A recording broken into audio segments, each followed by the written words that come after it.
2M Twisties twist of the match, 2M Twisties twist of the tournament आ चुका है। कुदरत का निज़ाम आ चुका है। वो आ चुका है जब बारिश आ जाती है। 400 रन कंसीड करने के बाद आप जीत जाते हैं, अभी भी आप जीवित रहते हैं और टूर्नामेंट को एकदम अलाइव रखते हैं।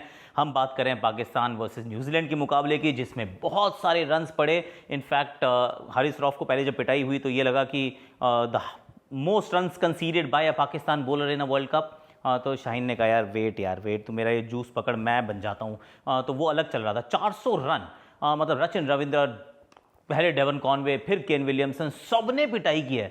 उसके बाद भी हार गए क्योंकि Duckworth Louis and stern method आया है। ये हर बार साउथ अफ्रीका को मात देता है, इस बार न्यूजीलैंड को मात दिया, जिसमें फ़खर जमान ने क्या जमाए हैं भाई, क्या जमा के छक्के मारे हैं। और बाबर ने भी रन्स बनाए थे। तो मैं तो कह रहा हूँ भैया 2M Twisties twist of the match जो आ गया है ना, अब बड़ा सिंपल सा आ गया है कि पाकिस्तान अभी जीवित है और न्यूजीलैंड को आखिरी मैच जीतना होगा, पाकिस्तान को भी जीतना होगा आखिरी मैच पर।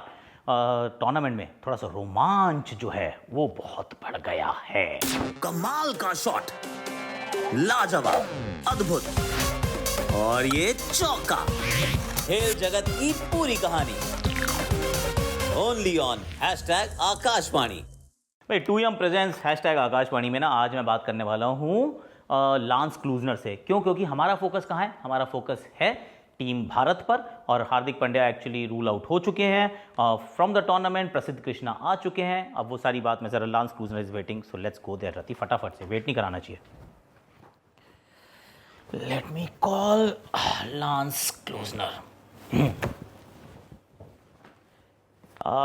Lance, my first question is Marco Jansen. He's been exceptional. I mean, every time he bowls, he takes 2 wickets at least, if not more. So, what do you think makes him so special?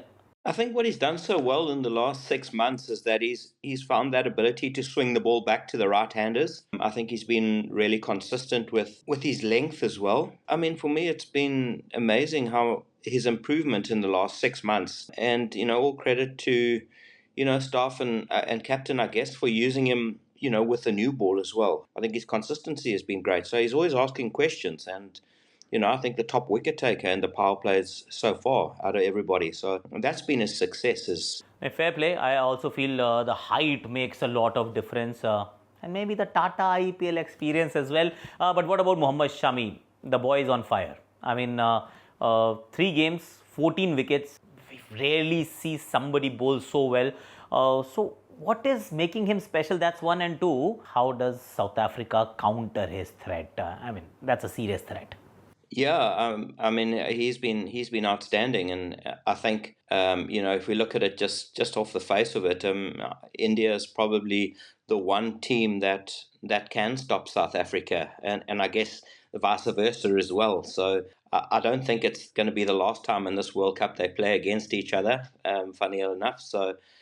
It'll be a good outing for both teams, just to have a good look at each other. But I just got a feeling that these two teams are going to meet each other again in the next couple of weeks as well. So, as I said earlier, India are going to be asking the same questions. They're going to be forcing our South African batters to score off good balls. And let's be honest, it's not just Shami that's done well. I think Siraj has been amazing as well.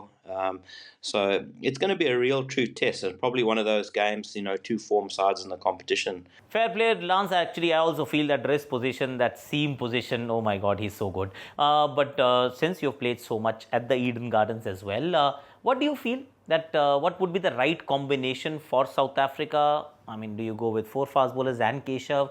Or since the pitch was a little drier in the previous game, do you actually bring in Tabrez? What should be the right combination for South Africa? We've seen the ball move around a little bit in the evenings. Whether that's going to be the case in the upcoming game is a different question. But it could, a score on the board and a little bit of scoreboard pressure could and a little bit of movement in the evening, force India to chase a decent total. They've done it, quite a lot in the past, but that scoreboard pressure in a big World Cup game always counts a little bit. Yes, sure, India have qualified for the semi-finals already, so that's one thing. But as I said earlier, it's one of those games where they'll just be feeling each other out, because I somehow don't think this is the last time they'll see each other in this competition.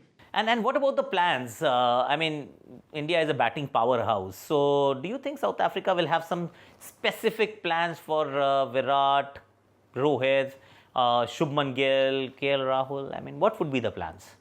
Yeah, it's a difficult question without seeing the surface. I feel they possibly will just play one spinner, but they'll have to read the surface. And they, as we touched on earlier, they've got the luxury of playing a Shamsi if they feel that the wicket will turn a little bit or offer something to the spinners.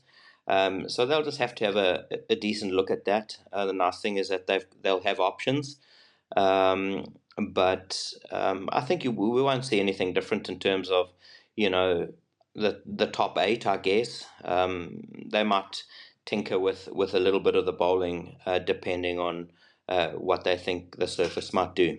I really hope that they are not watching this. I really hope that South Africa are not listening. Please don't listen to Lance. Okay, jokes aside, what's your prediction for this game? I think it's going to be a tie.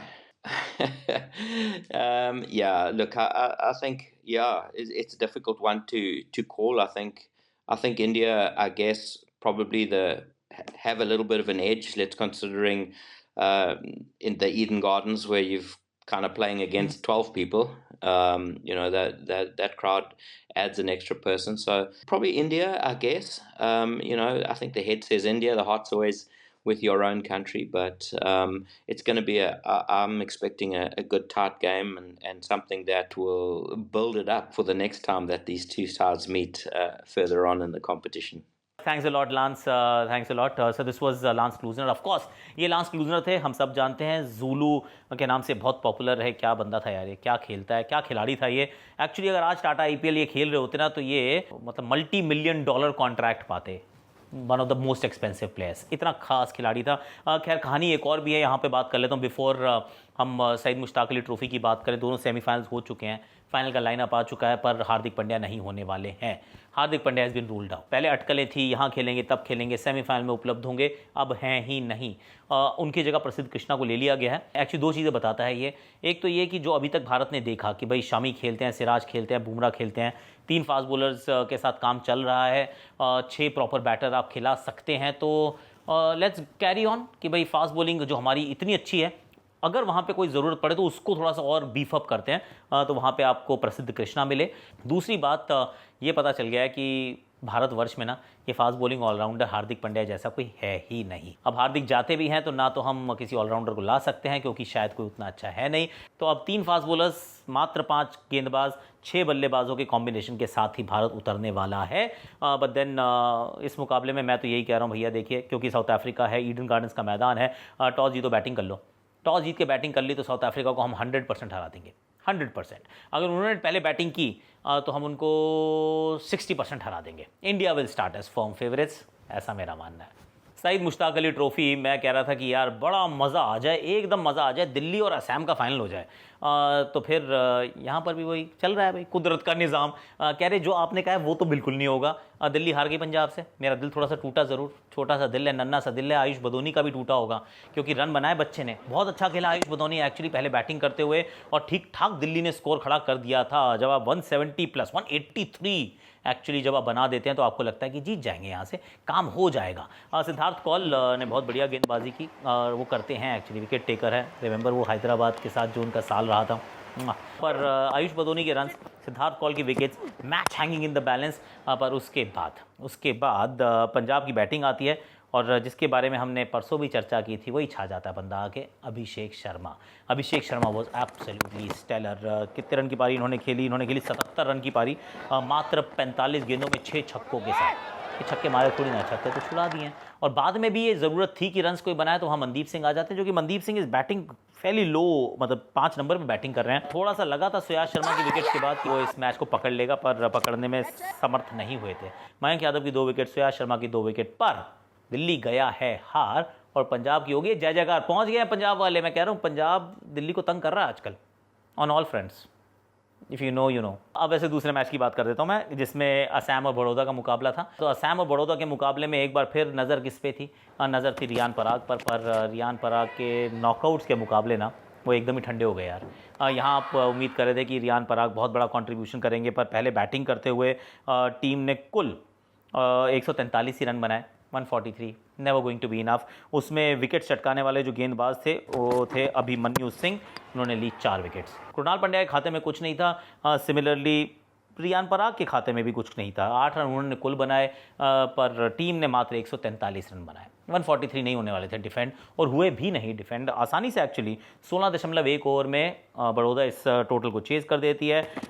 Ninad Rathwa हैं, वो open करने आते हैं, वो 44 बनाते हैं, और उनके साथ जो उनके ओपनिंग पार्टनर थे ज्योत्सनिल सिंह, उन्होंने भी रन्स बनाए। वंस ओपनिंग साझेदारी इतनी बड़ी हो गई थी तो मैच वन साइडेड एक्चुअली हो गया था। तो इस वन साइडेड मुकाबले में बड़ौदा जीता है। दिन के वो जो थे टाइट मुकाबले के अंदर पंजाब जीता है। अब पंजाब और बड़ौदा का होगा फाइनल्स। अब इस फाइनल से क्या की जा सकती है उम्मीद? द ग्रैंड फिनाले ये कल होने वाला है। तो फिर आज आप देखोगे इंडिया का मैच, देखना भारत जीते, और फिर कल आप देखिएगा सईद मुश्ताक अली ट्रॉफी का फाइनल, जिसमें पंजाब के सामने होने वाली है बड़ौदा की टीम। अब क्योंकि मोहाली है, क्योंकि ये घर का मैदान है, तो let's start with Punjab. Punjab के अंदर कौन कौन से खिलाड़ी लगातार अच्छा कर रहे हैं? अभिषेक शर्मा बहुत अच्छा कर रहे हैं, अनमोल प्रीत सिंह बहुत अच्छा कर रहे हैं। अभिषेक शर्मा तो पिछले मैच के भी प्लेयर ऑफ द मैच थे, लेफ्ट हैंडेड बैटर। अभी हमने थोड़ी देर पहले भी उनके बारे में इसी शो पे बात की थी। वो अनमोल प्रीत सिंह, वो भी इस टूर्नामेंट में लगातार अच्छा करते आए हैं। हरप्रीत ब्रार, वो बड़े अच्छी परफॉर्मेंस लगातार कर रहे हैं। Siddharth Kaul amongst the wickets पिछले मैच में भी। तो ये आपके 3-4 बड़े खिलाड़ी हो गए, जिनके ऊपर मनदीप सिंह, वो भी तो अच्छा ही कर रहे हैं। इतने सारे लोग अच्छा कर रहे हैं, सो प्लीज़ इनके आपको नज़र रखनी होगी। इनके सामने कौन है? सामने है बड़ौदा की टीम। बड़ौदा भी भाई जायंट किलर है। ये काम करते करते ना डोमेस्टिक क्रिकेट बहुत अच्छा खेलते हैं। इनके जो हार्दिक हैं वो नहीं उपलब्ध हैं, ऑफकोर्स इंजर्ड हो गए, तो इंडिया के लिए उपलब्ध नहीं है। पर इनका भाई कृणाल के पहले लीग फेज़ में अच्छे परफॉर्मेंसेस थे, यहाँ पे थोड़े से ठंडे रहे हैं नॉकआउट में। मैं उम्मीद कर रहा हूँ कि यहाँ पे थोड़ा बेहतर करेंगे। अतीत शेठ लगातार विकेट चटका रहे हैं, पिछले मैच में भी चटकाए। लुकमान मेरीवाला के रूप में आपको एक गेंदबाज मिल जाएगा। उसके बाद अभिमन्यु ने पिछले मैच में 4 विकेट चटका दिए। बैटिंग के अंदर तो ओपनर्स ही अच्छा काम करके गए हैं, और बाद में सोलंकी भी आते हैं। तो it is going to be a good encounter मेरे विचार में। थोड़ा सा पंजाब का पलड़ा भारी ज़रूर है, पर मे द बेस्ट टीम विन यार। सानू की फ़र्क पैंदा है, जो टीम अच्छा खेले वो जीते। और आप देखिएगा ज़रूर on Jio cinema and on network eating. Miss मत करना ये वाला मैच, क्योंकि ये आपको ना भारत का भविष्य, टाटा आईपीएल का भविष्य, वो यहाँ पे आपको देखने को मिलने वाला है। अब सईद मुश्ताक अली ट्रॉफी की बात हुई ख़त्म। एक और मुकाबला जिसके अंदर इंग्लैंड और ऑस्ट्रेलिया भिड़ रहा था भाई साहब, और उसका review Aks. Take it away my friend. Match England हारा है, क्वालिफाई साउथ अफ्रीका कर गया है। सही सुनाया आपने, ऑस्ट्रेलिया ने इंग्लैंड को हराया ज़रूर, पर इसका अर्थ यह है कि अब साउथ अफ्रीका क्वालिफाई कर चुका है। नंबर 1 नंबर 2 की लड़ाई अभी भी रहेगी। खैर उसका फैसला भी आज तो हो ही जाएगा। लेकिन ऑस्ट्रेलिया इंग्लैंड की अगर बात करें तो एक बार फिर इंग्लैंड को हार का सामना करना पड़ा है। डिफेंडिंग चैंपियन ज़रूर हैं, पर इस पूरे टूर्नामेंट में मात्र एक ही मुकाबला जीत पाए हैं। ऑस्ट्रेलिया को पहले बैटिंग के लिए आमंत्रित किया गया। ऑस्ट्रेलिया ने जड़ दिए 286 रन। कहने को शुरुआत तो अच्छी हुई थी इंग्लैंड की, क्योंकि शुरुआती झटके दिए थे।